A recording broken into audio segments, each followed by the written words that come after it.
ગુજરાતમાં હમણાં થોડા દિવસો પહેલાં જે રાજકોટ ટીઆરપી ગેમ ઝોનમાં જે દુઃખદ ઘટના બની એ પછી મેં મીડિયાના માધ્યમથી જામનગર મહાનગરપાલિકા દ્વારા સંચાલિત સ્પોર્ટ્સ સંકુલ છે કે જેમાં 250 થી 300 છોકરા રોજ બેડમિન્ટન, ટેબલ ટેનિસ જેવી પ્રવૃત્તિ કરવા સ્પોર્ટ્સ રમવા આવે છે, પણ તેમાં જે ગેસના ઇક્વિપમેન્ટ હતા તે બધા એક્સપાયર હતા.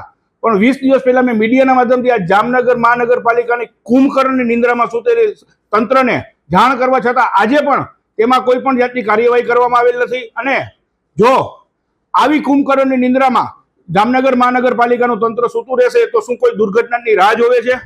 જો તાત્કાલિક ધોરણે આ વસ્તુ કરવામાં નહીં આવે, આના ઇક્વિપમેન્ટને જે ફાયરની સેફટીની સુવિધા દેવામાં નહીં આવે, તો તાત્કાલિક ધોરણે વિપક્ષ દ્વારા જે મહાનગરપાલિકા તંત્ર આમ લોકોની જનતાની જે જગ્યામાં ફાયર સેફટી નથી હોતી જે સીલ કરે છે, તો વિપક્ષ દ્વારા તે સ્પોર્ટ્સ કોમ્પ્લેક્સને સીલ કરવામાં આવશે. એટલે તાત્કાલિક ધોરણે આ સ્પોર્ટ્સ કોમ્પ્લેક્સમાં ફાયર સુવિધા ઊભી કરવામાં આવે.